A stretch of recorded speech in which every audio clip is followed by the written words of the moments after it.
Good morning. चला आज आपण राष्ट्रीय उत्पन्नाचे मापन कशा पद्धतीने करतात आणि राष्ट्रीय उत्पन्नाचे मापन का केले पाहिजे.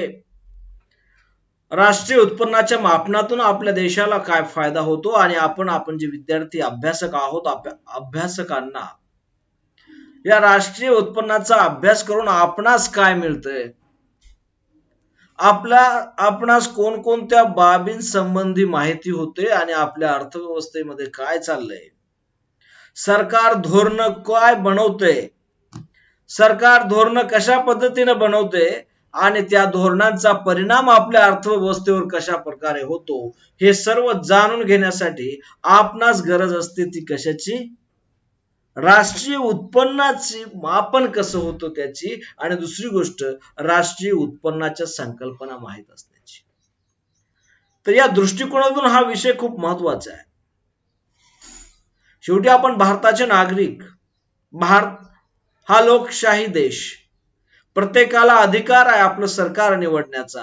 मग असा अधिकार असताना कुणाला निवडून द्यायचं हे जेव्हा आपण, हा खूप मोठा अधिकार आहे.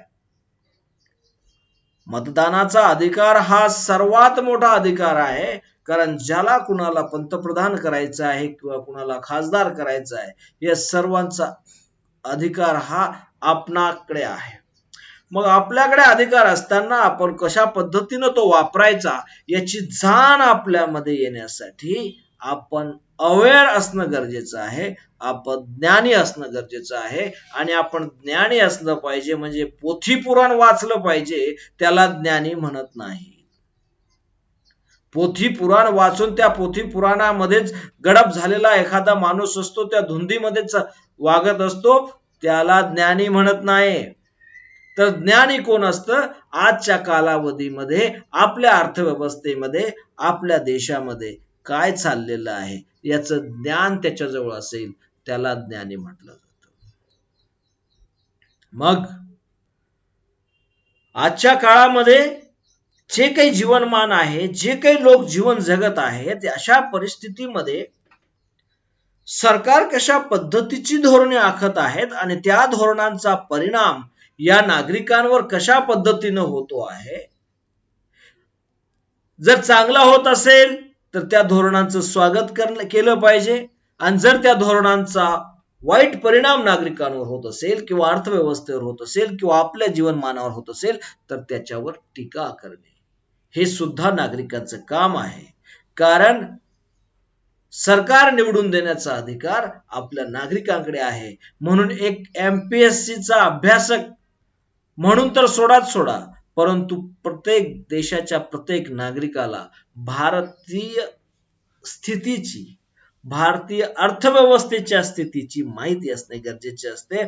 आणि भारताचं जे काही सरकार आपण निवडून देतो ते कशा प्रकारे धोरण तयार करते आणि त्या धोरणांचा उद्देश काय असतो आणि साध्यता काय होते हे सर्व बाबींचं अवलोकन आपणास झालं पाहिजे, आपण केलं पाहिजे, प्रत्येकाला आलं पाहिजे, प्रत्येकामध्ये अवेअरनेस आलं पाहिजे.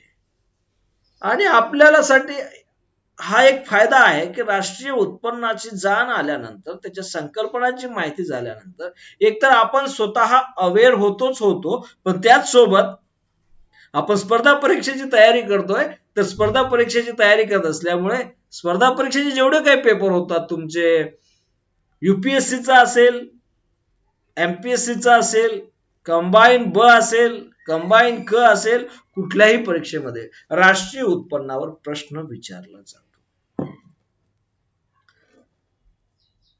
मग राष्ट्रीय उत्पन्नाचं मापन कसं केलं जातं आणि काय असतं राष्ट्रीय उत्पन्न ते आपण पाहूया या ठिकाणी.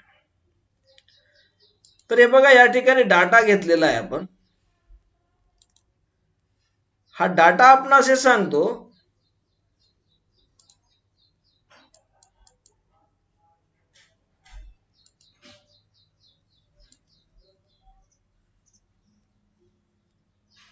आपण थोडा डाटाचा वापर करणार आहे, त्याच्यामुळे थोडासा माझा फोटो थोडा लहान करून ठेवतोय म्हणजे तुम्हाला डाटामध्ये प्रॉब्लेम येणार नाही.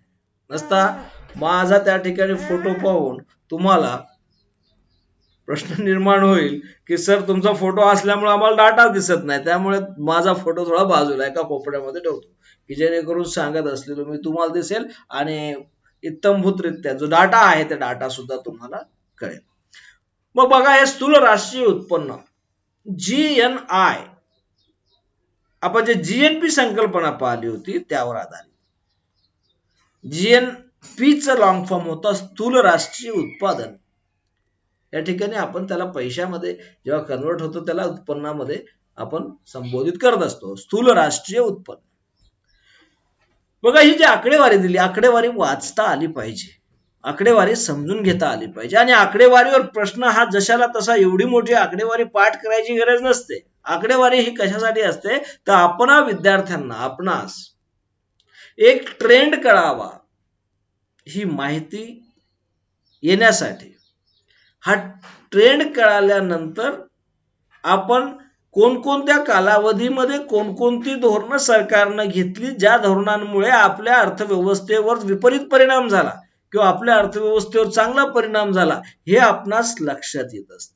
म्हणून जेव्हा एखादं धोरण पाहतो त्याचे परिणाम जेव्हा सांगायचे असतात तेव्हा विथ प्रूफ सांगण्यासाठी आपल्यास आकडेवारीची गरज असते. आणि एखाद्या आकडेवारीवर एक प्रश्न पडत असतो, कशावर? वृद्धी दरावर पडत असतो. तुमचं स्थूल राष्ट्रीय उत्पन्न 2011-12 मध्ये किती लाख कोटी होतं, असा काही प्रश्न पडणार नाही. किंवा 2016-17 मध्ये भारताचे स्थूल राष्ट्रीय उत्पन्न किती लाख कोटी होते, अशा पद्धतीचाही प्रश्न पडणार नाही. परंतु एक प्रश्न मात्र पडू शकतो की 2016-17 मध्ये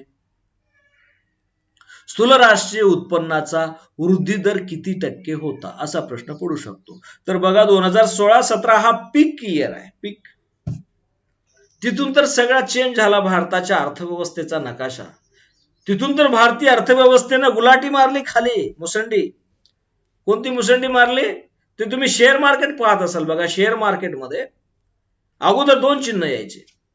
एक तो बैल असायचा बघा, तो असा उसळलेला बैल. जेव्हा शेअर मार्केटचा निर्देशांक वर जातो तेव्हा तो उसळलेला बैल दिसायचा.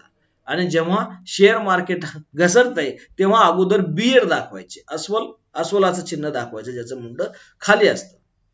आता काय केलं त्यांनी? आता अस्वलाला बाजूला केलं, आता ते बैलच दाखवतात. ते उसळला तर ते बैलाचं वर जातो आणि तो खाली गेला तर बैलाचं तोंड खाली गेलेलं आपणास तिथं दाखवण्याचा प्रयत्न केला जातो. असो, हे कशामुळे दाखवलं जातं तर तो कमी झाल्यामुळे, वाढल्यामुळे त्याचं चिन्ह आपल्याला लक्षात यावं, काय म्हणायचं आहे त्यांना हे लगेच लक्षात यावं म्हणून ते प्रतीक वापरलेली जातात. मग 2016-17 मध्ये 8.2% वृद्धी दर होता GNIचा. पण 2016-17च्या नंतर म्हणजे 2017-18, 2018-19 आणि 2019-20 म्हणजे मागचं वर्ष, या सर्व वर्षामध्ये काय झालेलं आहे? राष्ट्रीय उत्पन्नाचा वृद्धी दर हा कमी कमी होत गेलेला आहे. मग कितीपर्यंत आला? 2019-20 मध्ये 5% राष्ट्रीय उत्पन्नाचा वृद्धी दर कमी झालेला आहे. आणि हे तर 2019-20 आहे, ते ऍडव्हान्स एस्टिमेट आहे. म्हणजे सरकारनं आकडेवारी जाहीर केलेली आहे, सरकारच्याच याच्यामध्ये मधली आकडेवारी आहे, इकॉनॉमिक सर्व्हे ऑफ इंडिया मधली. पण 3 प्रकारचे एस्टिमेट असतात: ऍडव्हान्स एस्टिमेट, प्रोव्हिजनल एस्टिमेट आणि रिवाइज एस्टिमेट. अशा एस्टिमेट नुसार आकडेवारी बनवली जाते. सुरुवातीला ऍडव्हान्स एस्टिमेट असतं, नंतर प्रोव्हिजनल एस्टिमेट असतं आणि नंतर रिवाइज एस्टिमेट असतं. आणि ते झाल्यानंतर मग ती परमनंट आकडेवारी होऊन बसते. तर मग काय झालं? 2016-17 मध्ये लक्षात ठेवण्यासाठी थोडासा आपण त्याला जोडूया. 2016-17 मध्ये विकास दर चांगला होता, पण 2016-17 मध्ये होत असलेला विकास न जाणे आपल्या भारतीय सरकारला पचनी पडू लागला नाही. आपले नरेंद्र मोदी साहेबांना त्यांना वाटलंय खूपच विकास व्हावा लागला लोकांचा. मग काय केलं पाहिजे? अर्थव्यवस्थेचा विकास कमी केला पाहिजे. हा उद्देश दाखवता येत नसतो, सांगता येत नसतो किंवा नसतो कुणाचा आहे, हे मला या ठिकाणी टीका करायचं नाही, पण तुमच्या लक्षात आकडेवारी राहावी म्हणून मी या पद्धतीने तुम्हाला सांगतो आहे. मग त्यांनी काय केलं? लोकांचा विकास थांबला पाहिजे. लोकांचा विकास झालं. भारतीय समाजाचे जी काही मानव वृत्ती आहे त्या पद्धतीचीच मनोवृत्ती मला दिसून आली. दुसऱ्यांचा विकास झाला नाही पाहिजे. मग काय केलं त्यांनी 2016 मध्ये बघा, लोकांजवळचे पैसे काढून घ्यायचे. लोक मागणी करतात, लोक खर्च करतात. लोकांजवळ पैसा आला की लोक काय करतात, खर्च करतात. खर्च करतात म्हणजे मागणी करतात. मागणी केली की काय होतं, उत्पादन वाढतं. आणि उत्पादन वाढलं की रोजगारही वाढतो आणि आणखी उत्पन्न वाढतं. मग आपल्या जीएनआयचा वृद्धी दर वाढतो. मग काय केलं, ते चांगलं दिसलं नाही. त्यांना वाटलं आहे खतरनाक काम झाले, लोक विकसित व्हायला लागले. आणि लोक जर विकसित झाले तर मला वापरायला अंधभक्त कुठून भेटणार. मग मला वापरायला अंधभक्त या ठिकाणी जर भेटणार नसतील तर लोकांचा विकास थांबवला पाहिजे, लोकांजवळचा पैसा काढून घेतला पाहिजे. लोकांजवळचा पैसा काढून घेतला म्हणजे माझ्यासाठी अंधभक्त वाढतील आणि ते माझं काम करतील, प्रचाराचा असो कोणताही असो. मग काय केलं त्यांनी 2016 मध्ये 8 नोव्हेंबर 2016ला नोटबंदीची घोषणा केली संध्याकाळी 8 वाजता. आणि दुसऱ्या दिवशी 9 नोव्हेंबर 2016 पासून भारतातल्या नोटा बंद केल्या. 1000 आणि 500च्या नोट पूर्णतः बंद केल्या. बंद झाल्यानंतर लोकांजवळचा पैसाच गायब. बँकेमध्ये जाऊ तर बँक पैसा देत नाही. बँकेत पैसे आपण ठेवलेले, घरात पडलेले पैसे आहेत ते बाजारात चालत नाहीत. मागणी बंद.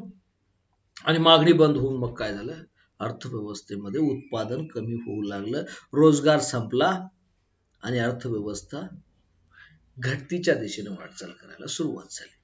मग त्या टायमाला भारताचे माजी पंतप्रधान,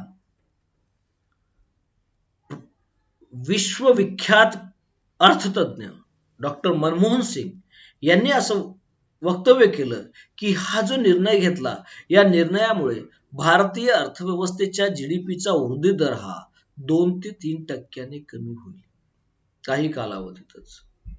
आणि ते आपणास या आकडेवारीवरून दिसते.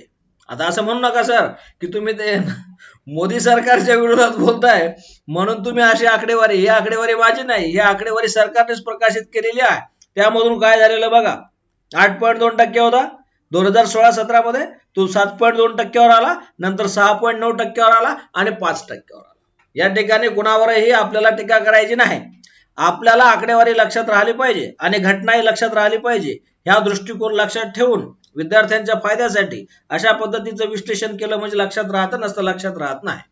आकडेवारी लक्षात कशी ठेवायची, तर त्याला घटना जोडावी लागतोय. आणि तिथून काय झालेलं आहे, चेंज झालेला आहे, बदल झालेला आहे अर्थव्यवस्थेमध्ये. मग ज्या घटनेमुळे बदल झालेला आहे त्या घटनेचं अवलोकन करणे आपलं काम असतं अभ्यासकाचं. या ठिकाणी डोक्यात ठेवायचं नाही की सर कुठल्या पक्षाचे काय नाही, सर कुठल्याही पक्षाचे नाही, किंवा तुम्ही सुद्धा कोणत्या पक्षाशी बांधील आहात हा डोक्यात विषय ठेवायचा नाही. तर एका अभ्यासकाने काय केलं पाहिजे, मी पहिल्याच तासामध्ये सांगितलेलं आहे, अर्थशास्त्राच्या अभ्यासाने तटस्थ होऊन प्रत्येक गोष्टीचं, प्रत्येक धोरणाचं अवलोकन केलं पाहिजे आणि त्याच्यातून अर्थ काढला पाहिजे, तरच तो खरा अर्थ निघतो आणि तरच आपल्या लक्षातही राहतं आणि आपल्याला अर्थशास्त्र कळायला लागतं, नसता कळायला लागत नाही.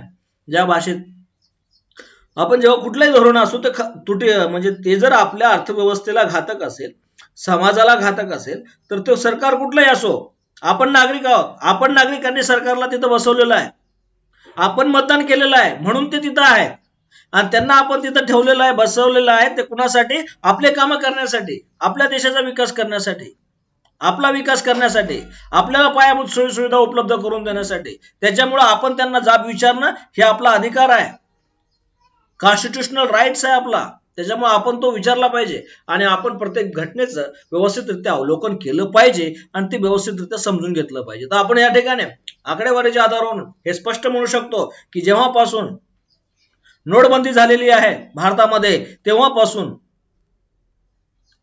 देशाच्या अर्थव्यवस्थेला ग्रहण लागलेलं आहे आणि देशाच्या अर्थव्यवस्थेचा वृद्धी दर हा कमी होऊ लागलेला आहे. आता तर आणखी ते संकट आलं कोरोनाचं. कोरोनामध्ये तर आणखी आपला काय होईल, तर वृद्धी दर काय राहील, तो राहील, खूपच कमी होणार आहे. असो, या ठिकाणी लक्षात घ्यायचं एवढं आहे की वृद्धी दरावर प्रश्न पडतो 2011-12, 12-13, 13-14, 14, 15, 16, 16-17च्या वृद्धी दरावर लक्ष ठेवायचं, कारण हा पीक वृद्धी दर आहे. त्याच्या अगोदर 2011-12 पासून ते 2016-17 पर्यंत आणि 2016-17 नंतर तो कमी कमी होऊ लागलेला आहे, आपल्याला स्पष्टपणे दिसून येतो. नेक्स्ट स्लाइड काय सांगते आपल्याला बघू थोडस. जीएनआय झालं.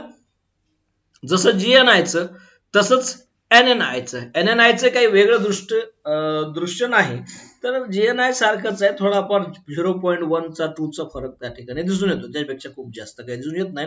2019-20 मध्ये सुद्धा काय झालं, जीएनआयचं जे मूल्य आहे, जे वृद्धी दर आहे तो 5%च होता. एनएनआयचा सुद्धा 5%, जीएनआयचा सुद्धा 5%, निव्वळ राष्ट्रीय उत्पन्न एनएनआय तो सुद्धा 5% आहे. 2018-19 मध्ये 6.9% होतं ते सुद्धा. फक्त 2016-17 मध्ये आपल्याला थोडासा बदल दिसतो. जीएनआय मध्ये 8.2% वाढ झाली होती, तर एनएनआय मध्ये कितीने वाढ झालेली आहे, 8.1%, 0.1% या ठिकाणी फरक दिसतो. परंतु पीक इयर तेच आहे 2016-17. आता 2011-12ची जी आकडेवारी आहे ना, त्याचा जो वृद्धी दर आहे, आकडेवारी जी आहे जी आपण दिलेली आहे कोटी रुपयामध्ये, 2011-12 मध्ये 77,42,330 कोटी रुपये भारताचं निव्वळ राष्ट्रीय उत्पन्न होतं.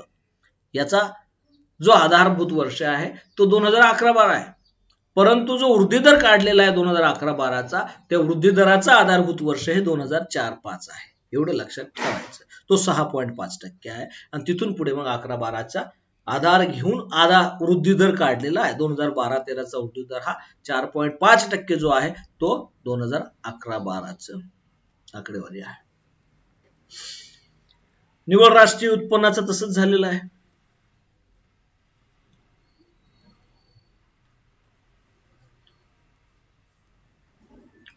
तुम्हाला एक पुस्तक माहित आहे का, problems of rupee? Problems of rupee हे कुणाचं पुस्तक आहे?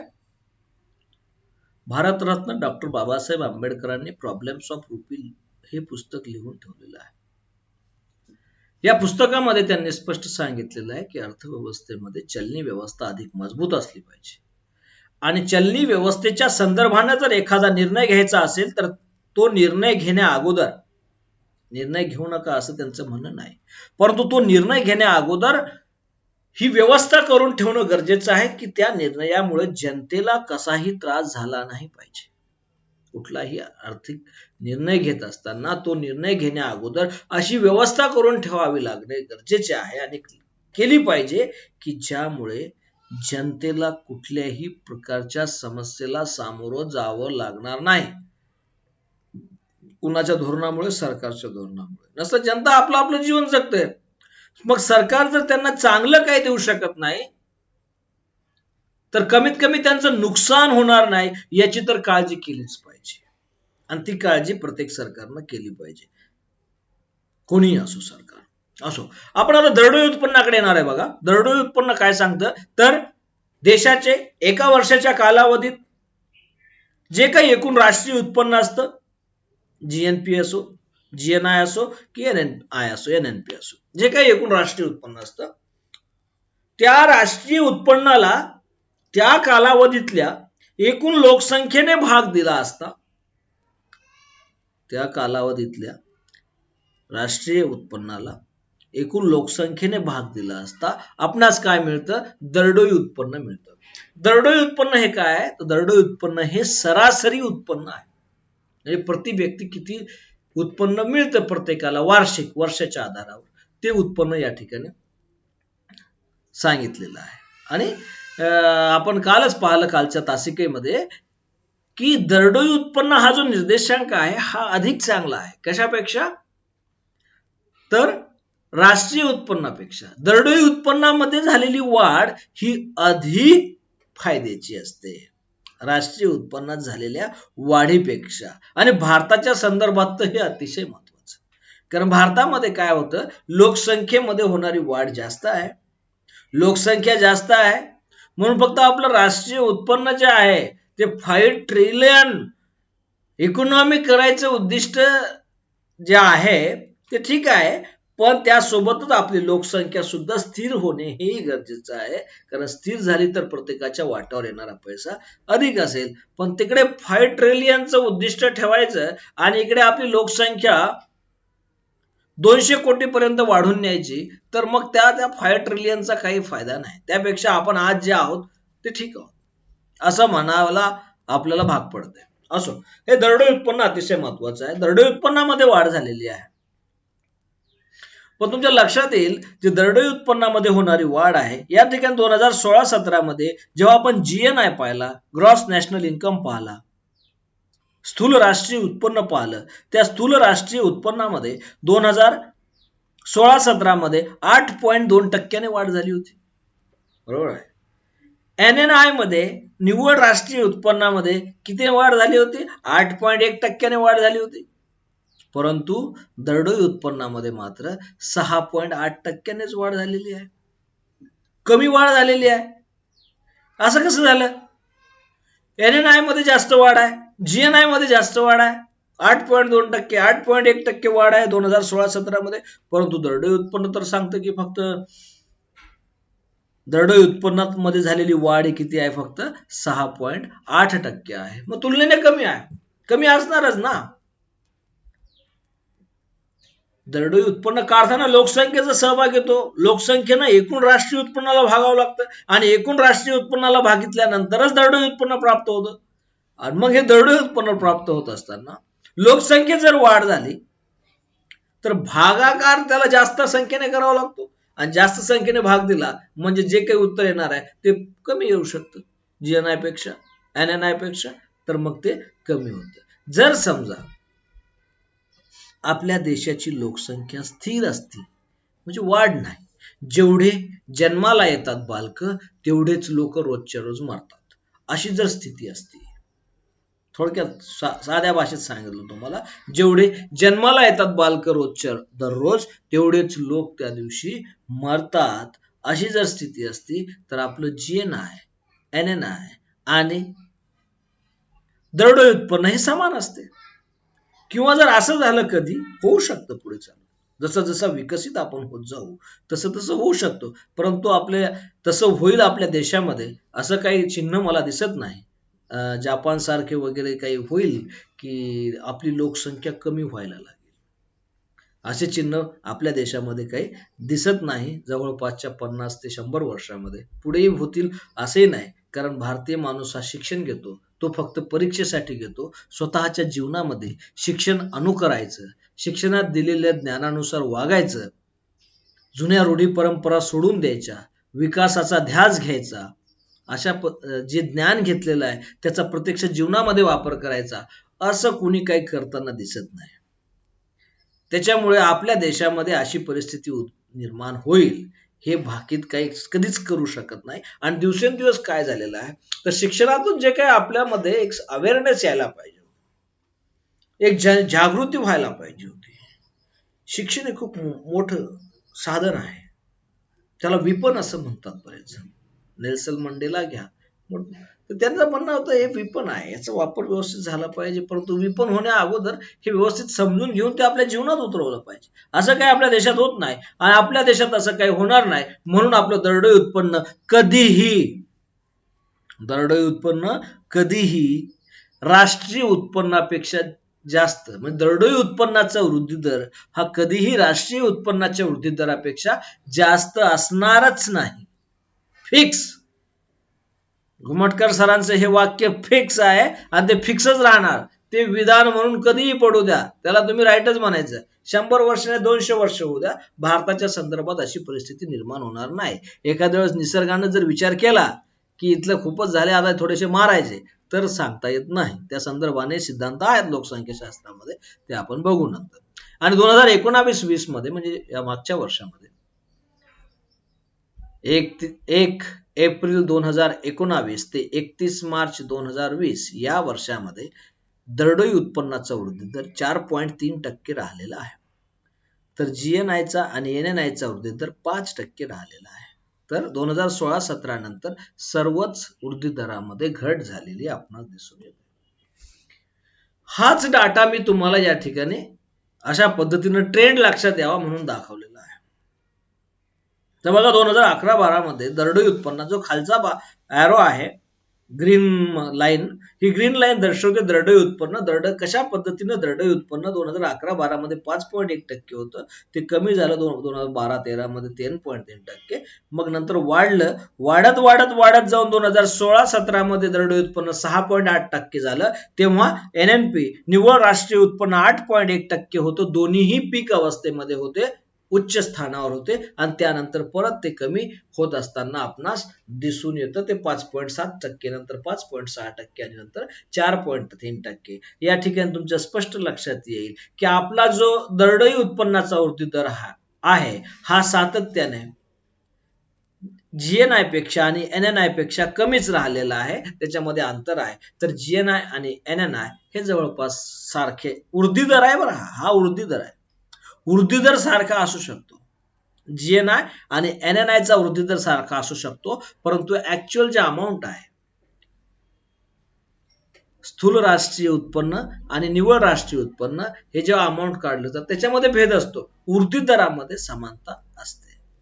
बरोबर, या दोन बाबी. परंतु भारताचा दरडोई उत्पन्न दरडोई उत्पन्नाचा वृद्धी दर हा नेहमीच कमी राहिलेला आहे, राहतो आणि पुढे सुद्धा राहणार आहे. हे पक्क लक्षात ठेवायचं. असो, आता हे जे कालच आपण पाहिलं, यावर परत एकदा थोडी चर्चा करू. या ठिकाणी आपण जे राष्ट्रीय उत्पन्न म्हणतो याचं मोजमाप करणं गरजेचं असतं, आणि आपण राष्ट्रीय उत्पन्नाचं मोजमाप करण्यासाठी आपल्याला स्वातंत्र्य मिळालं, देशाला स्वातंत्र्य मिळाल्यानंतर आपल्या सरकारनं राष्ट्रीय उत्पन्नाचं मोजमाप करायला सुरुवात केली.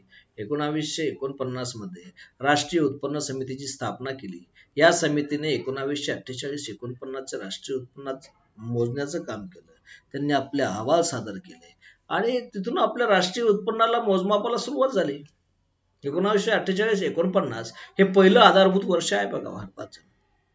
ज्या काही आकडेवारी आहेत आपल्याकडे राष्ट्रीय उत्पन्नाच्या, त्याचं पहिलं आधारभूत वर्ष कोणतं आहे तर 1948-49 आहे. दुसरं 1960-61 आहे. ते पुढे दिलेलं आहे, आपण पाहणार आहोत पुढे. या ठिकाणी राष्ट्रीय उत्पन्नाचं मोजमाप करण्याचे प्रयत्न केलेले आहे. आता ह्याची आकडेवारी दिलेली आहे या ठिकाणी. आता ही आकडेवारी जी जुने पुस्तकं आहेत इतिहासाचे वगैरे तिथून काढलेली असू शकते, त्यामुळं ही आकडेवारी अशी परफेक्ट आहे असं नाही. कालावधी ही कमी जास्त आहे, पण आपल्याला नावं लक्षात राहावी. कुणाची नावं लक्षात राहावी? कुणी राष्ट्रीय उत्पन्नाचं मोजमाप करण्याचा प्रयत्न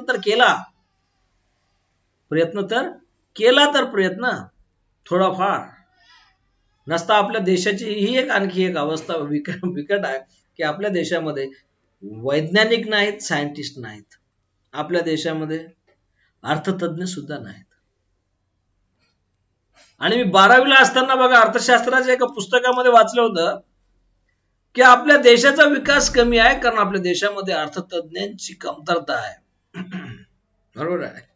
तिथे 12वीला असताना जे अर्थशास्त्राच्या पुस्तकामध्ये वाचलो त्याचा माझ्या मनावर परिणाम झाला आणि मी अर्थशास्त्र याच विषयामध्ये करिअर करायला सुरुवात केली. बघा कुठून माणूस कशा पद्धतीनं एक प्रेरणा घेतं आणि माणूस पुढे जातं. जिथं कमी तिथं आम्ही असं असलं पाहिजे, जिथे कमी तिथे आम्ही असं असलं पाहिजे, ज्यातून आपल्याला ऑटोमॅटिकली स्कोप तयार होत असतो. मग हे राष्ट्रीय उत्पन्नाचं मापन कुणी केलं? दादाभाई नौरोजींनी केलं बघा 1867-68 या कालावधीमध्ये. आता त्यांच्या अंदाजानुसार भारताचे दरडोई उत्पन्न 1867-68 मध्ये 20 रुपये इतके असावे असं त्यांचा अंदाज होता. त्यानंतर विल्यम डिग्बी आहे, त्यांनी 1897-98 मध्ये उत्पन्नाचे मापन केलं. त्यांच्या अंदाजानुसार दरडोई उत्पन्न 17 रुपये असावे. नंतर फिंडले शिरास आहे 1911 मध्ये त्यांनी जे काही मापन केलं त्यांच्या अंदाजानुसार दरडोई उत्पन्न 80 रुपये असावे. तर VK व्ही राव आणि राष्ट्रीय लेखा प्रणालीचे जनक जे आहेत VK व्ही राव यांना आपण म्हणतो, त्यांनी थोडंसं काय केलं 1925 ते 1929 या 4 वर्षाचा कालावधीचा एक शास्त्रशुद्ध पद्धतीने अभ्यास करून राष्ट्रीय उत्पन्न मांडण्याचा प्रयत्न केलाय. आणि मग त्यांच्या अंदाजानुसार 78 रुपये दरडोई उत्पन्न भारताचे होते या कालावधीमध्ये. तर यांना हे शास्त्रशुद्ध पद्धतीने त्यांनी जी मांडणी केली, राष्ट्रीय उत्पन्नाचं मोजमाप करण्याचा प्रयत्न केला, त्याचा अंदाज लावण्याचा प्रयत्न केला, त्यामुळे त्यांना राष्ट्रीय लेखा प्रणालीचे जनक असेही म्हटले जाते. नंतर आहे आर.सी. देसाई आहे, त्या अगोदर शहा आणि कंबत्ता नावाच्या शहा आणि कंबत्तांनी सुद्धा 1921 मध्ये राष्ट्रीय उत्पन्नाचं मोजमाप करण्याचा प्रयत्न केलेला आहे. आर.सी. देसाई यांनी 1930-31 या कालावधीचा या वर्षाचा राष्ट्रीय उत्पन्न मोजण्याचा प्रयत्न करून भारताचे दरडोई उत्पन्न 72 असावे रुपये प्रति वर्ष, नॉट महिना, प्रति वर्ष 72 रुपये असावे असा अंदाजही आर.सी. देसाई यांनी व्यक्त केलेला आहे. आता आपण लक्षात घ्या, या ठिकाणी 72 रुपये आर.सी. देसाई यांनी 1930-31 मध्ये सांगितलेले आहेत. तर 78 रुपये सांगितले 25-29 मध्ये. दरडोई उत्पन्न म्हणजे एका वर्षाचं, पूर्ण वर्षाचं, एका व्यक्तीचं पूर्ण वर्षभरामध्ये त्याला मिळणारं उत्पन्न, त्याला म्हणतात दरडोई उत्पन्न. एका व्यक्तीला, कुटुंबाला नाही, व्यक्तीला लक्षात ठेवायचं. दरडोई उत्पन्न हे प्रति व्यक्ती आहे, प्रति कुटुंब नाही, त्यामुळे कन्फ्युज होऊ द्यायचं नाही. प्रति व्यक्ती, लहान लेकरू असेल तरी सुद्धा त्याच्याही वाट्यावर तेवढं उत्पन्न येतंय. जर समजा आपल्या देशाचं जे काही GNI आहे, जे काही NNI आहे, हे जर समजा एकत्र केलं सर्वच्या सर्व वर्षभरातलं आणि ते जर आपण प्रत्येकाला समान वितरित केलं, तर प्रत्येकाच्या हेड काउंट म्हणतो ना आपण, प्रत्येकाच्या खात्यावर किती येऊ शकतात. जसं प्रत्येकाच्या खात्यावर 15 लाख येतील याच्यासाठी लोकांनी मतदान केलं, तसंच या ठिकाणी एकूण राष्ट्रीय उत्पन्न घेऊन ते प्रत्येकाच्या खात्यावर किती येऊ शकतं जर समान वितरण केलं, तर ते दर्शवण्याचा प्रयत्न हा दरडोई उत्पन्नाद्वारे होत असतो आणि प्रति व्यक्ती उत्पन्न त्याला आपण म्हणत असतो. शहा आणि कंबत्ताचं सुद्धा नाव या ठिकाणी उल्लेखलं जातं. यानंतर काय आणखी बघा,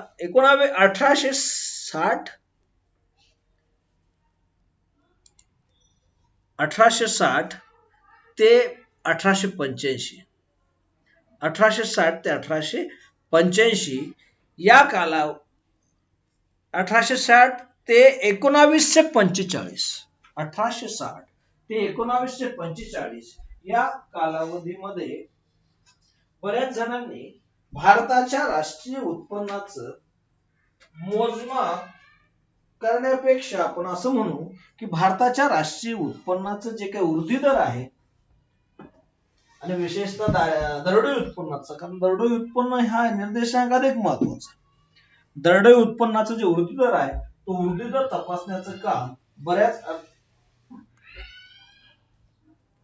जणांनी केलेलं दिसून येतं.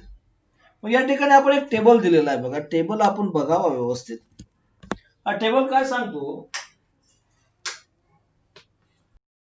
टेबल आहे, टेबल काय सांगतो आपल्याला, J.R.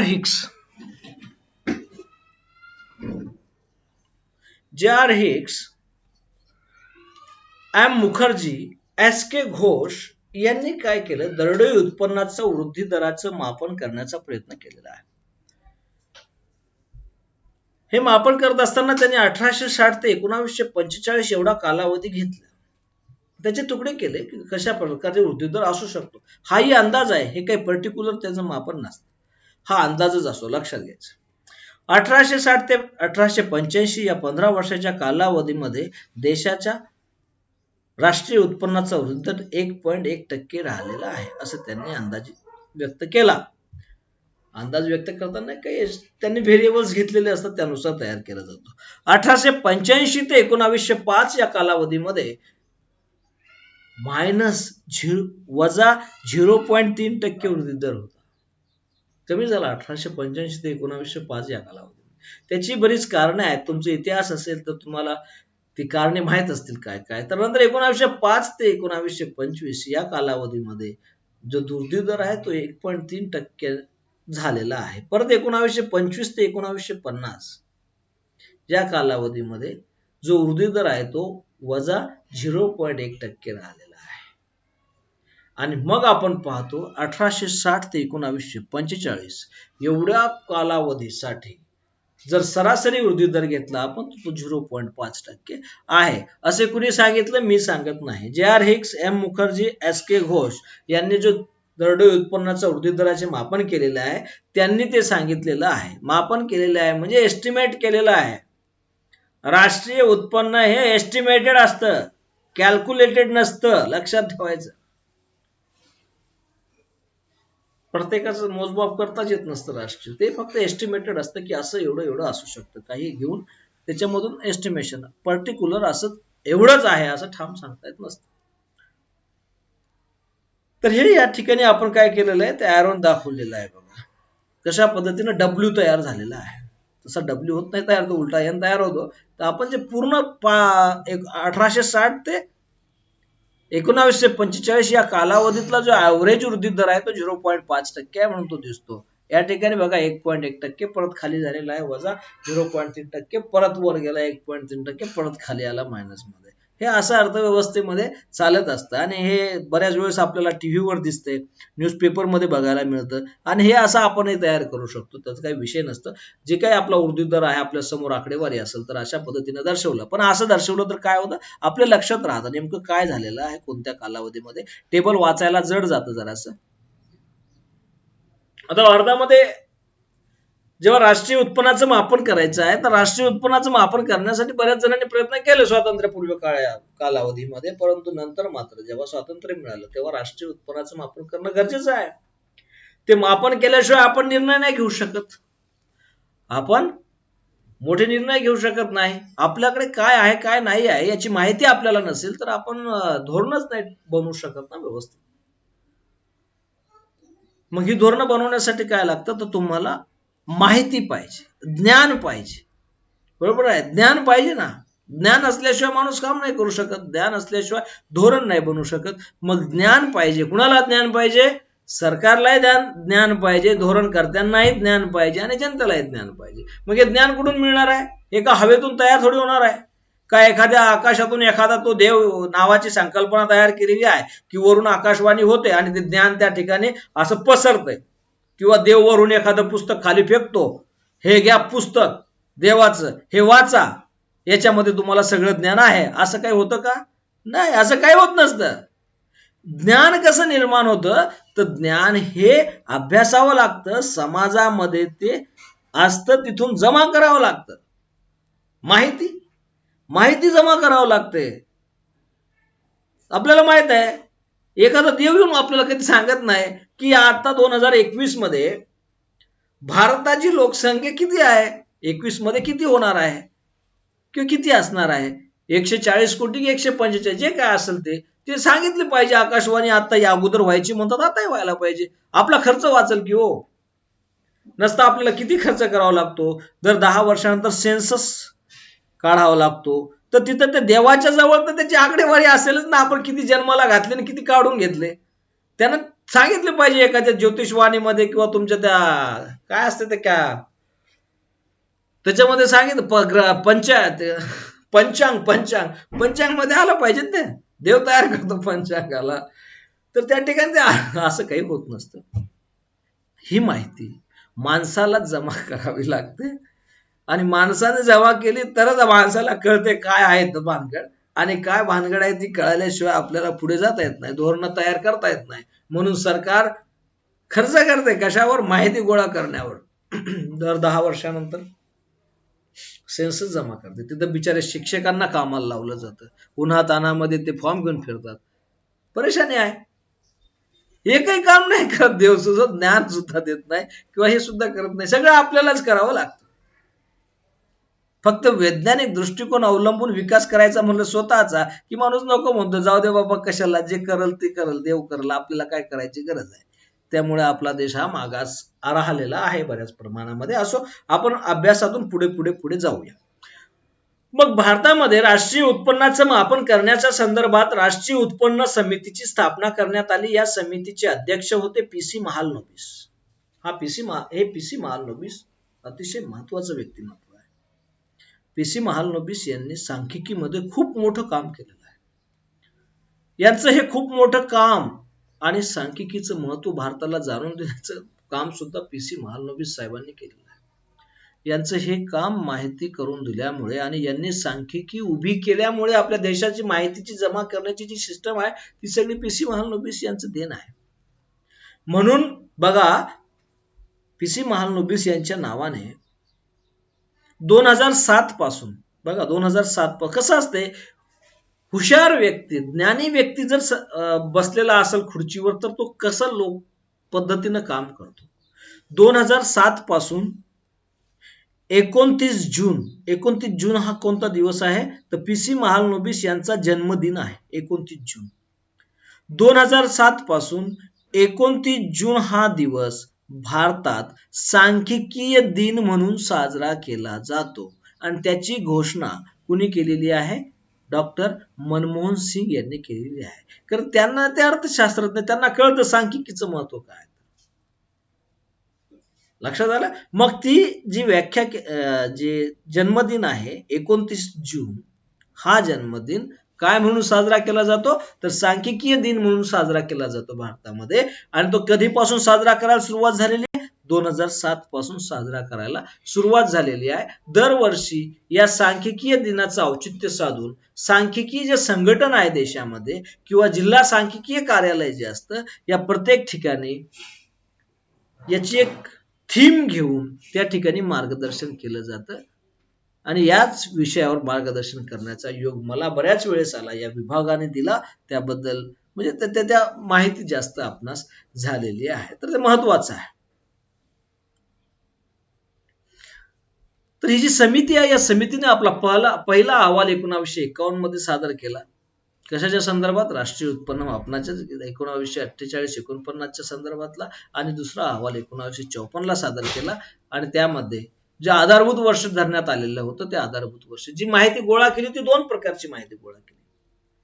एक चालू किमतीनुसार आणि एक आधारभूत वर्षाच्या किमतीनुसार. मग आधारभूत वर्षाची किंमत किंवा आधारभूत वर्ष कशाला मानलेलं आहे तर 1948-49 हे आधारभूत वर्ष पकडण्यात आलेलं होतं. नंतर काय झालं, या समितीने काही शिफारशी केल्या, काही सूचना केल्या. आणि या शिफारशीनुसार मग समितीने सांगितलं की देशामध्ये ही सांख्यिकी हा डाटा गोळा करण्यासाठी एक संघटना असावी. राष्ट्रीय नमुना सर्वेक्षण ही संघटना त्यांच्या राष्ट्रीय नमुना सर्वेक्षण स्थापन करावं हे त्यांनी शिफारस केली. आणि त्या शिफारशीमधूनच त्याची स्थापना आणि 1954 मध्ये केंद्रीय सांख्यिकीय संघटनेची स्थापना करण्यात आलेली आहे. केंद्रीय सांख्यिकीय संघटन CSO. आता CSO लाच काय म्हटलं जातं? केंद्रीय सांख्यिकीय ऑफिस, सेंट्रल स्टॅटिस्टिकल ऑफिस असंही त्याला म्हटलं जातं. ह्याच संस्थेद्वारे सध्याही भारताच्या राष्ट्रीय उत्पन्नाचं मोजमाप केलं जातं. लक्षात ठेवायचं, CSO द्वारे राष्ट्रीय उत्पन्नाचं मापन सध्या केलं जातं. भारत सरकार किंवा एखादं ते वित्त मंत्रालय किंवा मग तुमचं दुसरं एखादं काही मंत्रालय त्यांच्याद्वारे नाही, तर CSO द्वारे भारताच्या लोकसंख्येचं राष्ट्रीय उत्पन्नाचं मापन केलं जातं. मग हे CSO आहे ते आधारभूत वर्ष पकडतं. पहिलं आधारभूत वर्ष आहे 1948-49.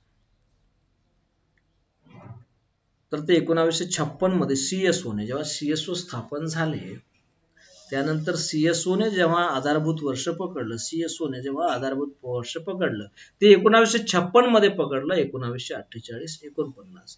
परंतु खरा म्हणजे एक दुसरी बाब पाहिली की 1948-49 हेच वर्ष राष्ट्रीय उत्पन्न समितीने सुद्धा पकडलेलं होतं. म्हणून या ठिकाणी मी त्या ठिकाणी डॅश दिलेली आहे त्यांच्या. तर मग ते 54 पर्यंतचाच अहवाल त्यांनी सादर केलेला आहे. परंतु CSOने मात्र 1956 पासून राष्ट्रीय उत्पन्नाचं मोजमाप करत असताना पहिलं आधारभूत वर्ष 1948-49 हे मानलेलं आहे. दुसरं आधारभूत वर्षाची घोषणा 1967 मध्ये केली, ते आधारभूत वर्ष होतं 1960-61. तिसरं आधारभूत वर्ष 1978 मध्ये घोषणा केली, 70-71 हे आधारभूत वर्ष पकडण्यात आलं. चौथं 1980-81 आहे बघा, 1988 ला ज्याची घोषणा झाली. आणि पाचवं 1993-94 ला आहे, 1999 ला त्याची घोषणा करण्यात आली. 2006 मध्ये परत बदललं. 2006 मध्ये घोषणा करण्यात आली की नवीन आधारभूत वर्ष हे 1999-2000 नुसार असेल. त्यातही बदल केला आणखी 2010 मध्ये आणि आधारभूत वर्ष 2004-5 करण्यात आलं. आणखी 2015 मध्ये वाटलं की बदल केला पाहिजे आधारभूत वर्षामध्ये आणि आधारभूत वर्ष 2011-12 हे धरण्यात आलं आणि या आधारभूत वर्षाच्या आधारावर राष्ट्रीय उत्पन्नाचं मोजमाप CSO करीत असते आणि आपल्यासमोर ती माहिती मांडत असते. तर सध्या कोणतं आहे आधारभूत वर्ष? 2011-12. यापूर्वी कोणतं होतं? 2004-5. त्यापूर्वी कोणतं होतं? 1999-2000. तर या जे तुम्ही देणार आता परीक्षा या वर्षाची, एकतर आपल्याला सर्व अभ्यासकाला माहितीच पाहिजे की आधारभूत वर्ष कोणतं आहे, कशाच्या आधारावर ही माहिती दिलेली आहे हे आपल्याला माहित असलंच पाहिजे, सर्वसाधारण माणसाला आहे. परंतु हे स्पर्धा परीक्षेच्या अभ्यासकाला आणि BAच्या MAच्या विद्यार्थ्यांना सुद्धा यासाठी माहित असलं पाहिजे की त्यांना प्रश्न विचारला जातो त्याच्यावर कधी कधी. त्याच्यामुळे हे कधी कधी विचारला जातो, एकतर पहिलं आधारभूत वर्ष कोणतं असं विचारलं जाऊ शकतं, किंवा मग 2010-11 मध्ये जमा केलेली जी काही आकडेवारी आहे तिचं आधारभूत वर्ष कोणतं होतं ते असं विचारलं जाऊ शकतं, किंवा मग आता सध्या चालू असलेलं आधारभूत वर्ष कोणतं असा स्पष्ट प्रश्न पडतो. तिथं आपली चूक झाली नाही पाहिजे, हा टेबल तुमच्याजवळ असला पाहिजे. तर चला आता आपण जे पाहिली आकडेवारी अशा पद्धतीची, तर आता आकडेवारीच्या पुढे जाऊन आपण आता राष्ट्रीय उत्पन्न, हे जे सगळं पाहिलं आकडेवारी काय असतं, किती असतं, त्यातून कसं निर्माण होतं, का वाढला GNI, कोणती धोरणं त्यास कारणीभूत ठरले असू शकतात, हे आपण थोडं चिकित्सक पद्धतीने त्याचा अभ्यास केला. आणि चिकित्सक पद्धतीने अभ्यास केल्याशिवाय आपल्या डोक्यामध्ये मात्र काही घुसत नसतं, लक्षात घ्यायचं. केवळ आपण वाचत राहिलो त्याला, एवढं एवढं इथं, एवढं एवढं इथं, या वर्षी एवढं, त्या वर्षी तेवढं, तर ते डोक्यात बसत नाही. आता तुमच्या पक्क लक्षात असेल की 2016-17 मध्ये GNI चा वृद्धी दर 8.2% होता, NNI चा वृद्धी दर 8.1% होता. हे तुमच्या पक्क लक्षामध्ये बसलं असेल. चालू आपण पुढे. आता राष्ट्रीय उत्पन्न मोजण्याच्या पद्धती, 3 पद्धती आहेत प्रमुख: उत्पादन पद्धत, उत्पन्न पद्धत आणि खर्च पद्धत. सिंपल 3 पद्धती आहेत. या 3 पद्धतींनाच काही वेगळ्या नावाने सुद्धा ओळखलं जातं, ते आपण पुढे पाहू कशा पद्धतीने. तर पहिली पद्धत आहे उत्पादन पद्धत. उत्पादन पद्धत म्हणजे काय, तर एका वर्षाच्या कालावधीत देशाच्या सीमेअंतर्गत उत्पादित होणाऱ्या जेवढे काही उत्पादन होतं, उत्पादित होणाऱ्या सर्व अंतिम वस्तू आणि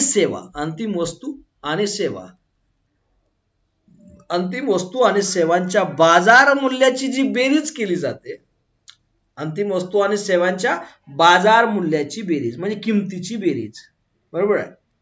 उत्पादन, शेवटी आपण उत्पादन काही त्यांच्या संख्येमध्ये काउंट करू शकत नाही, तर आपल्याला काउंट करावं लागतं त्याची किंमत एकत्रित करून काउंट करावं लागतं. मग बाजार मूल्याची बेरीज करणे म्हणजेच उत्पादन पद्धतीनुसार राष्ट्रीय उत्पन्न मोजणे, असे सिंपल व्याख्या आहे. जी व्याख्या आपण अगोदरच्या लेक्चरमध्ये दिलेली आहे GDPची, तशाच स्वरूपाची व्याख्या इथेही आहे. जास्त काही तुम्हाला कष्ट घ्यायची गरज नाही आणि त्या व्याख्येतून तुम्हाला संपूर्ण अर्थ लक्षात येतो. ही उत्पादन पद्धत आहे. उत्पादन पद्धतीमध्ये कशा पद्धतीने मोजमाप केलं जातं राष्ट्रीय उत्पन्नाचं, तर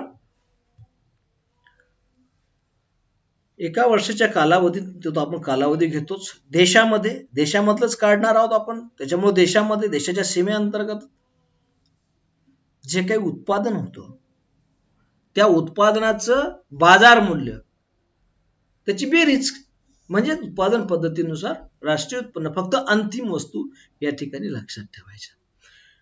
मग उत्पादन पद्धतीमध्ये अंतिम वस्तूचं मूल्य गृहीत धरून काय केलं जातं, उत्पन्न मोजलं जातं.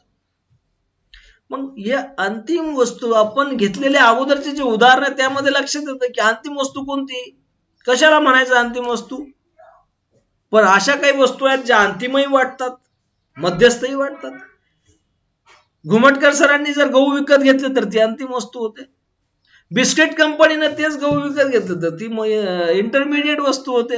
मग आता शेतकऱ्यांना काढलेला गव्हाचं विकलेलं जे काही उत्पन्न आहे ते एकत्रित जर केलं आपण, तर परत त्या बिस्किटवाल्याचं जे काही उत्पन्न आहे तेही काउंट करू तर डबल काउंटिंग होईल. ही सगळी समस्या निर्माण होते. म्हणून याला एक पर्याय म्हणून किंवा याचाच एक भाग म्हणून दुसरी एक पद्धत आहे वर्धित मूल्य पद्धत. वर्धित मूल्य पद्धत म्हणजे उत्पादनाच्या प्रक्रियेमध्ये प्रत्येक टप्प्यावर वाढत जाणाऱ्या मूल्याचे बेरीज करणे उत्पादनाच्या प्रत्येक टप्प्यावर वाढत जाणाऱ्या मूल्याची बेरीज करणे म्हणजे वर्धित मूल्य पद्धतीने राष्ट्रीय उत्पन्नाचे मोजमाप करणे होय. मग समजा शेतकरी आहे, शेतकऱ्यानं गहू विकला 2000 रुपयाला, कुणाला? बिस्किट कंपनीला. म्हणजे ते सुरुवातीचे जे 2000 रुपये एक क्विंटलचे, ते 2000 रुपये काय झालेलं आहे, मूल्यवर्धित झालेलं आहे. हे पहिलं मूल्य आहे 2000 रुपये. नंतर तो मग बिस्किट कंपनीला विकण्यापेक्षा बिस्किट कंपनी आजकाल काय करते, डायरेक्ट आटा घेते, गहू काही खरेदी करत नाही. मग शेतकऱ्याने 2000 रुपयाला तो गहू विकला आटा बनवणाऱ्या कंपनीला, 2000 रुपये. आटा बनवणाऱ्या कंपनीनं त्या गव्हाची प्रक्रिया केली, त्याचा आटा तयार केला, पीठ तयार केलं आणि ते 3000 रुपयाला विकलं, कुणाला? बिस्किट कंपनीला. मग हे सुरुवातीचे 2000. आता आटा तयार करणाऱ्या कंपनीने किती ऍड केले त्याच्यामध्ये? 2000 मध्ये 1000 रुपये ऍड केले. मग हे 2000 अधिक त्याच्या 1000. मग त्या बिस्किट कंपनीनं तेवढ्या सगळ्या याचे बिस्किट तयार केले आणि बिस्किट तयार करून ते विकले 10,000 रुपयामध्ये. बरोबर आहे. त्यानं कितीला विकले? 10,000 रुपयाला. पहिले 2000 अधिक जो वाढलेला 1000 आहे 3000 झाले, 3000 आणि पुढचे 3000च्या पुढे किती वाढ झाली? 7000 अधिक हे 7000 म्हणजे किती होतात तुमचे? 10,000. एकूण 10,000 तेवढंच येते. फक्त मध्ये काही सुटू नये एखाद्या वेळेस म्हणून वर्धित मूल्य पद्धतीचा वापर केला जातो. ओके, चालू आहे. ही वर्धित मूल्य पद्धत आहे. त्यानंतर आहे उत्पन्न पद्धत. ही उत्पन्न पद्धत खूप इंटरेस्टिंग आहे. कशी इंटरेस्टिंग आहे की या उत्पन्न पद्धतीमध्ये उत्पादन घटकांना किंमत मिळते.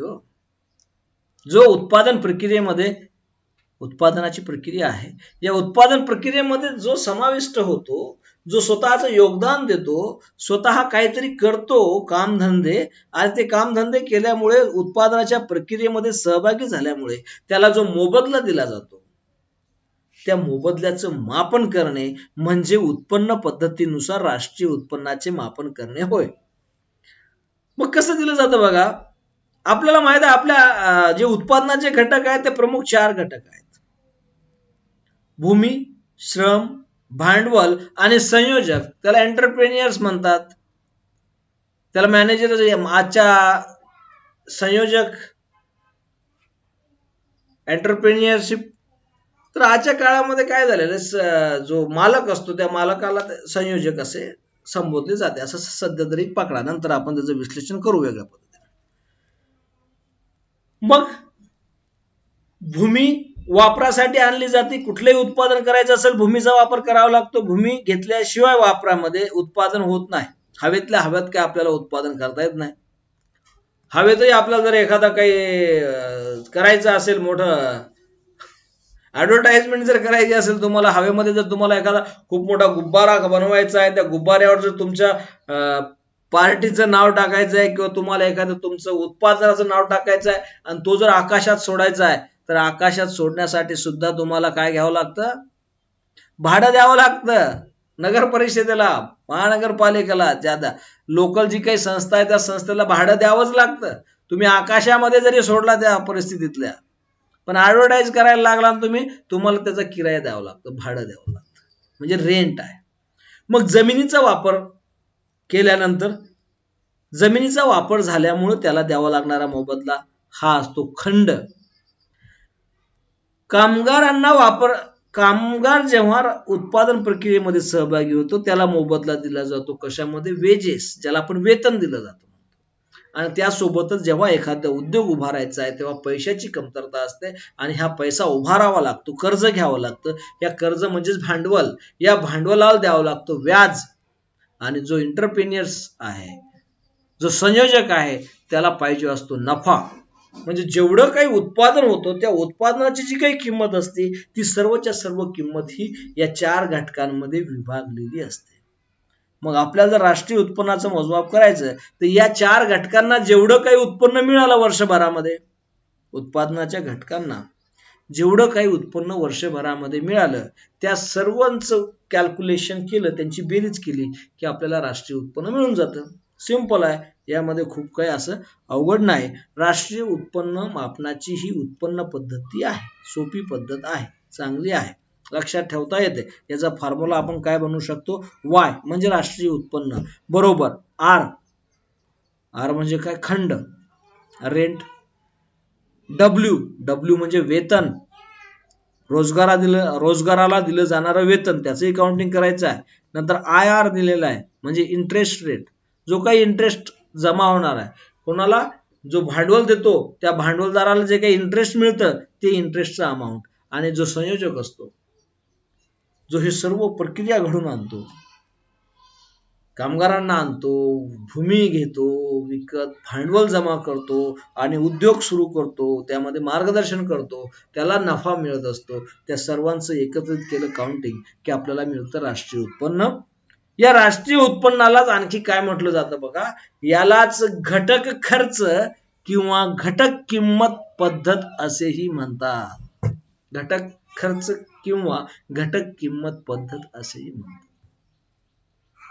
आता आपण जे म्हणतो ना राष्ट्रीय उत्पन्न ऍट फॅक्टर कॉस्ट, असं आपल्याला ते लिहिलेलं असतं खूप मोठ्या याच्यात.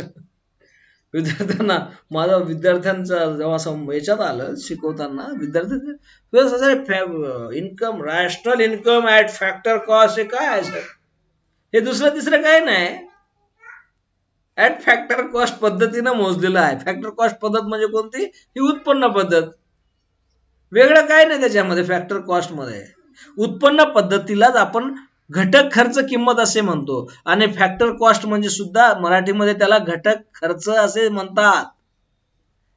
मग घटक खर्च पद्धत किंवा उत्पन्न पद्धतीनं मोजलेलं जे काही उत्पन्न असतं त्याला म्हणतात फॅक्टर कॉस्ट न काढलेलं नॅशनल इन्कम.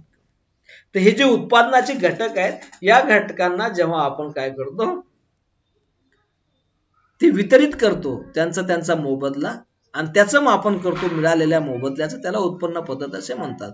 मग आपण जेव्हा जीडीपी पाहतो, GDP at factor cost, GNP at factor cost, NNP at factor cost, यामध्ये काय केलेलं असतं मग, तर बघा, जेव्हा एखादी वस्तूचं उत्पादन होतं ना, एखाद्या वस्तूचं उत्पादन होतं, ते उत्पादन होत असताना त्या वस्तूची किंमत ठरते. मग श्रमिकाला किती दिले, अगोदर कच्च्या मालाला किती लागला खर्च तो, नंतर श्रमिकाला किती दिले ते, भूमीला किती दिले ते पैसे, भांडवलासाठी किती खर्च आला ते पैसे, आणि संयोजकाला किती नफा पाहिजे ते पैसे, या सर्वांचे एकत्रित करून वस्तूची किंमत ठरत असते. बरोबर आहे, किंमत ठरली 70 रुपये. किती रुपये ठरली किंमत, 70 रुपये. मग हे 70 रुपये वितरित केलेले असतात कुणाकडे, या फॅक्टरकडे. मग जेव्हा आपण राष्ट्रीय उत्पन्न मोजणार तेव्हा आपल्या लक्षात येतं किती रुपये मिळणार आपल्याला, 70 रुपये मिळणार, कारण हे 70 रुपये वितरित झालेले आहेत ती वस्तू, एक वस्तू तयार केल्याची. पण आपण इकडे जेव्हा पाहतो उत्पादन पद्धतीनुसार, तर ती वस्तू मात्र बाजारात जेव्हा विकली जाते ती 100 रुपयाला विकली जाते. किती रुपयाला विकली जाते, 100 रुपयाला विकली जाते. पण या घटकांना तर खर्च किती मिळाला, या घटकांना उत्पन्न किती मिळालं, ज्यांनी काम केलं, ज्यांनी उत्पादन केलं, त्यांना किती मिळालं, सगळं उत्पन्न 70 रुपये, आणि बाजारामध्ये तर किंमत आहे 100 रुपये. मग आपण जर उत्पादन पद्धतीने मापन केलं तर ते होतात 100 रुपये उत्पन्न आहे भारताचं, परंतु वितरित झालेलं जे आहे घटकांमध्ये ते 70 रुपये आहे. मग 30 रुपये कुठून आले मध्ये, मग हे 30 रुपये कशाचे असतात, सरकारनं जे काही अप्रत्यक्ष कर लावते, उत्पादन शुल्क आहे, जीएसटी आहे, हे जे कर लावते, त्या कर लावल्यामुळे त्या वस्तूची किंमत वाढते, आणि मग त्या वस्तूची किंमत वाढली की ते उत्पादन पद्धतीमध्ये आपण टोटल अमाऊंट काउंट करतो, उत्पादन पद्धतीमध्ये टोटल अमाऊंट काउंट करतो, आणि उत्पादन पद्धतीनुसार आपण राष्ट्रीय उत्पन्न मोजतो. मग आपण 100 रुपये काउंट करतो, मग 100 रुपयाचे 100 रुपये म्हणजे काही राष्ट्रीय उत्पन्न नाही आपलं. आपलं खरं राष्ट्रीय उत्पादन किती रुपयाचं झालेलं आहे, तर उत्पादन 70 रुपये झालेलं आहे. किती रुपये वितरित झालेले आहेत लोक या घटकांमध्ये, 70 रुपये वितरित झालेले आहेत. मग हे कसं काढायचं, तर मग काय केलं जातं सरकारद्वारे, हे जे काही जीडीपी काढलेलं आहे बाजार मूल्यानुसार, या बाजार मूल्यानुसारच्या जीडीपी मधून जेव्हा अप्रत्यक्ष कर सरकार वजा करून टाकते, म्हणजे जे काही 30 रुपये कर आकारला होता सरकारने तो वजा केला की मग काय मिळतं, तुम्हाला फॅक्टर कॉस्ट नुसार राष्ट्रीय उत्पन्न मिळतं. आणि करच जास्त लावतंय, त्याचे सबसिडी वगैरे काही प्रकार आहे ते खूप कमी असतं, काही उत्पादकांसाठी असतं, ते सर्व उत्पादनासाठी नसतं, परंतु कर मात्र जवळपास सर्व उत्पादनासाठी असतातच. कर तुम्हाला सोडत नाही, कुठला का होईना एखादा तरी कर तुमच्या वस्तूवर लागतोच. तो लोकल कर असेल, तो राज्य सरकारचा कर असेल, की तो केंद्र सरकारचा कर असेल, कुठला ना कुठला कर तुम्हाला पकडतो, तो सोडत नाही. तुम्हाला सबसिडी भेटेलच असं नाही, परंतु एखाद्या 2 वस्तूला सबसिडी भेटते.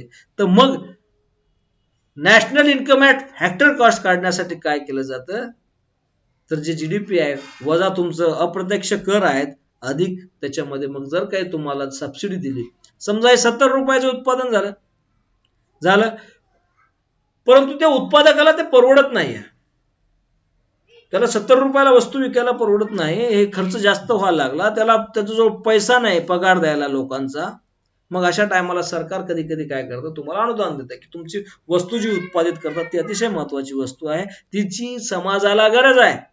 जसं शेतकऱ्यांना भारतामध्ये तेलबिया आणि डाळी आपण पाहिलं यांची कमतरता आहे, आपल्याला आयात करावं लागतात.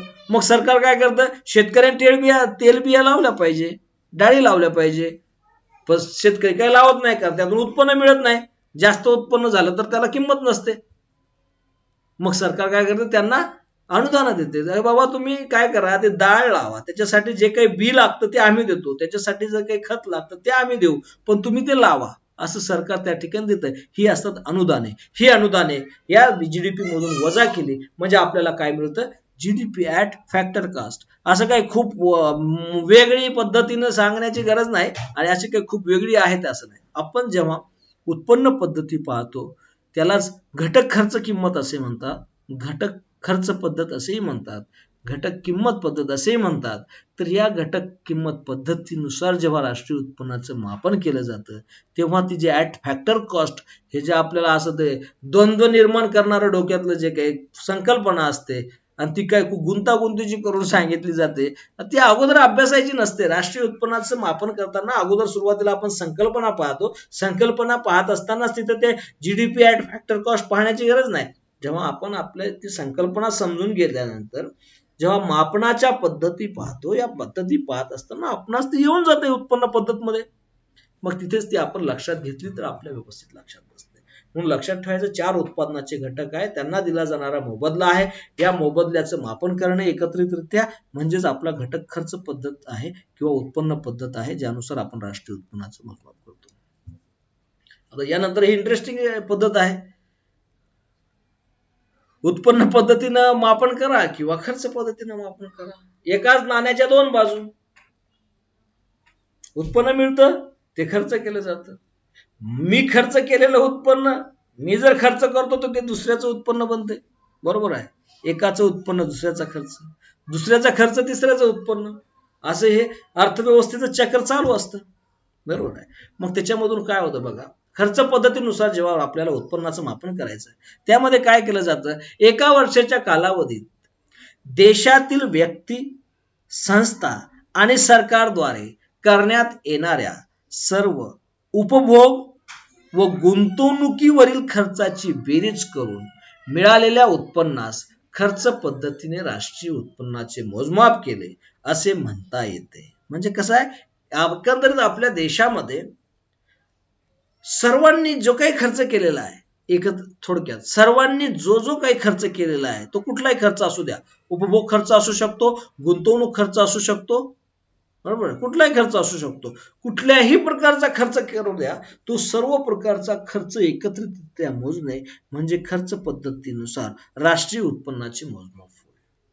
मग काय त्याच्यामध्ये खर्च पद्धतीनुसार राष्ट्रीय उत्पन्नाचे मोजमाप, जीएनपी इज इक्वल टू, ज्याला आपण वाय इन्कम म्हटलेलं आहे, Y is equal to GNP यासाठी घेतलं की आपल्याला ते पुढचं ऍड करावं लागतं. इथं जर जीडीपी जर घेतला असतं तर मग थोडीशी संकल्पना तुम्हाला समजून घ्यायला जड गेलं असतं. GNP is equal to C plus I plus G plus X minus M. X minus M तुम्हाला चांगलं माहित आहे. आपण अगोदर पाहिलेलं आहे पहिल्या लेक्चरमध्ये. तर तुम्ही त्याकडे, जर तुम्हाला लक्षात आलं नाही एक्स मायनस एम म्हणजे काय, तर अगोदरचा व्हिडिओ पाहावा. सी म्हणजे उपभोग खर्च आहे.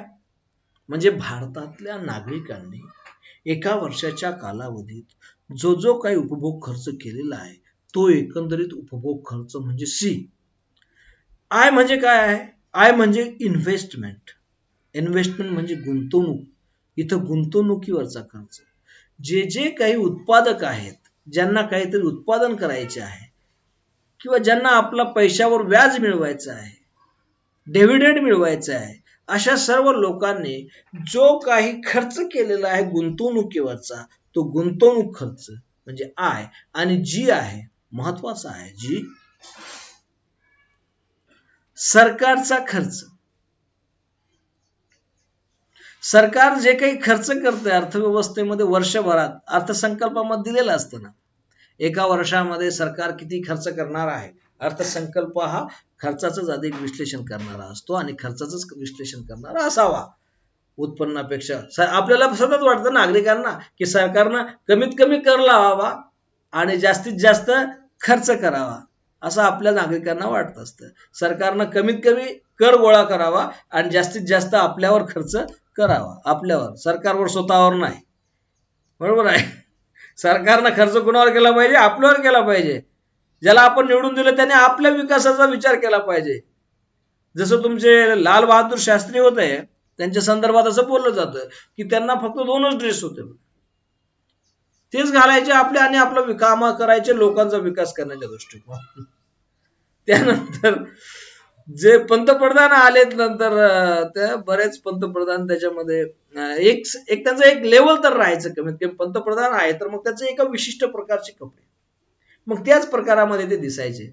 आता तर असं झालंय की एका दिवसामध्ये 4 ड्रेस बदलून फेकून दिले जातात आणि प्रत्येक इव्हेंटला नवीन ड्रेस असे दिसून येतं. मग या ठिकाणी आपण नागरिक आहोत, आपण सरकारला निवडून दिलेलं आहे, तर सरकारनं आपल्यावर खर्च केला पाहिजे, नागरिकांवर, नागरिकांचा विकास करण्यासाठी, असं आपली प्रत्येकाची इच्छा असते. आज सरकार जर तिथं स्वतःवरच खर्च करत बसला सरकारचा पैसा, तर मग मात्र आपल्याला आपला विकास होणार नाही, त्यांचाच विकास होईल असं स्पष्ट दिसून येतं. असो, या ठिकाणी उपभोग खर्च सर्वच नागरिकांचा, गुंतवणूक खर्च गुंतवणूकदारांचा आणि सरकारने जो काही खर्च केलेला आहे वर्षभरामध्ये, या तिन्ही खर्चांचं जेव्हा एकत्रीकरण केलं जातं तेव्हा त्याला म्हणतो आपण खर्च पद्धतीने राष्ट्रीय उत्पन्नाचे मापन. खर्च पद्धतीने राष्ट्रीय उत्पन्नाचे मापन. मग याच्यामध्ये आणखी आपण काय मिळवू शकतो? आपल्या वस्तूवर, आपल्या देशातल्या वस्तूंवर किंवा आपल्या देशातल्या पर्यटनावर जो काही परकीयांनी खर्च केलेला असतो तो खर्च या ठिकाणी मापन आपण करू शकतो. मग जसं परकीय आपल्या वस्तूवर खर्च करू शकतात, तसेच आपलेही लोक दुसऱ्याच्या वस्तूवर खर्च करू शकतात. म्हणून निव्वळ परकीय मिळकत जी आहे त्याचा या ठिकाणी समावेश केलेला आहे एक्स मायनस एम. एक्स तुम्हाला माहित आहे, एक्स कशाला म्हणायचं तर निर्यात मूल्य, आणि एम कशाला म्हणायचं, आयात मूल्य. हे त्या ठिकाणी लावलं म्हणजे आपल्याला काय मिळतं, GNP, स्थूल राष्ट्रीय उत्पन्न आपल्याला मिळतं. स्थूल राष्ट्रीय उत्पादन आपणास या ठिकाणी मिळतं. आता याच्या राष्ट्रीय उत्पन्न मापत असताना बऱ्याच अडचणी येत असतात. ह्या अडचणी कोणकोणत्या येतात, कशा येतात, आणि देशाचं राष्ट्रीय उत्पन्न हे एका क्षेत्राकडून दुसऱ्या क्षेत्राकडे, दुसऱ्या क्षेत्राकडून पहिल्या क्षेत्राकडे कशा पद्धतीनं फिरत राहतं, या संदर्भातली माहिती आपण कधीतरी तुमच्यासाठी एक 20 मिनिटाचा व्हिडिओ तयार करून मी या ठिकाणी अपलोड करेल. आजच्या यासाठी आपण थांबू, कारण खूप जास्त मोठा व्हिडिओ झाला तरी विद्यार्थ्यांना तो कंटाळवाणा होतो. या ठिकाणी बरेच विद्यार्थी जॉईन होतात सकाळी 7:20ला. 100 पेक्षाही पुढे त्यांचा आकडा गेलेला आहे. सकाळी 7ला फ्रेश होऊन ते या ठिकाणी बसतात. खरंच असे विद्यार्थी असतील आणि अशा पद्धतीनं त्यांना अभ्यासाची ओढ असेल तर यश नक्कीच मिळणार त्यांना, आणि मलाही समाधान मिळणार. विद्यार्थ्यांना यश मिळालं की घुमटकर सरांना खूप मोठं समाधान होतं, हे माझ्या विद्यार्थ्यांना माहित आहे आणि तुम्हालाही सांगतो. तुम्ही यश मिळवल्याशिवाय थांबायचं नाही आणि माझ्या समाधानात वाढ केल्याशिवाय राहायचं नाही, एवढी आपल्याकडून अपेक्षा करतो आणि थांबतो.